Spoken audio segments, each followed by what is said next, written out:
नमस्कार, मी पंजाब डक. आज आहे 23 मे 2025.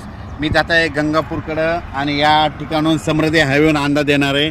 राज्यातल्या सर्व शेतकऱ्याला सांगू इच्छितो की आज आहे 23 मे, म्हणजे आज 23 मेपासून राज्यामध्ये म्हणजे 30 तारखेपर्यंत भाग बदलत, काही ठिकाणी मुसळधार, कुठं रिमझिम, कुठं ओढे नाले वाहतील असा पाऊस पडणार आहे, म्हणून हा अंदाज लक्षाचा.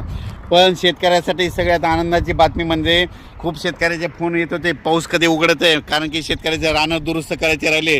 शेतकऱ्याची आनंदाची बातमी 1 आणि 2 जूनला सूर्यदर्शन होणार आहे, म्हणून खास करून शेतकऱ्याची आनंदाची बातमी ते 24, 25, 26, 27, 28, 29, 30, 31पर्यंत सगळ्या राज्यात महाराष्ट्रामध्ये भाग बदलत पडणार आहे, म्हणून हा अंदाज लक्षात घ्यायचा.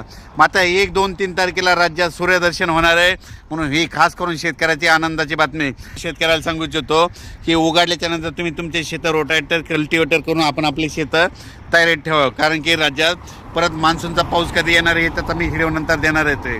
पण राज्यात मात्र 30 तारखेपर्यंत काही ठिकाणी मुसळधार पाऊस पडणार आहे, म्हणून हा अंदाज लक्षात घ्यायचा.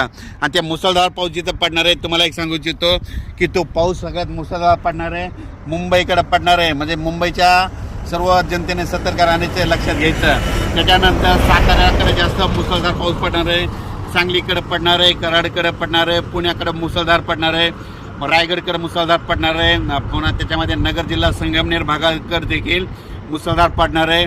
कोकणात सगळ्यात जास्त अतिवृष्टी होणार आहे. त्याच्यानंतर कोल्हापूरकडे मुसळधार पडणार आहे. सातारा त्या कोकणपट्टीमध्ये अति मुसळधार पाऊस पडणार आहे, म्हणून हा लक्ष. त्याच्यानंतर परत हा पाऊस म्हणजे भाग बदलत पुन्हा मराठवाड्याकडं, विदर्भाकडं असा दररोज वेगवेगळ्या भागाकडे जाणार आहे. पण सगळीकडे 2-2 दिवस मात्र हजेरी लावणार आहे, म्हणून हा अंदाज लक्षात घ्यायचा. या पावसामध्ये विजेचं प्रमाण जास्त आहे, वाऱ्याचं प्रमाण जास्त आहे. माझी सगळ्याला विनंती, विजा करत असताना आपली पाळीव प्राणी झाडाखाली बांधू नका आणि तुम्ही देखील झाडाचा निवारा घेऊ नका. अचानक वातावरणात बदल झाला तर लगेच एक मेसेज दिला जाईल. पण राज्यात मात्र सातारा, सांगली, कोल्हापूर, पुणे, कोकण, नाशिक, मुंबई या भागाकडे मुसळधार अतिवृष्टी देखील होणार आहे, म्हणून हा अंदाज लक्षात. तिकडच्या भागातल्या नद्याला पूर देखील येईल, म्हणून हे त्यांनी लक्षात घ्यायचं. आणि अचानक वातावरणात बदल झाला तर लगेच उद्या 24 तारखेला परत एक मेसेज दिला जाईल. धन्यवाद.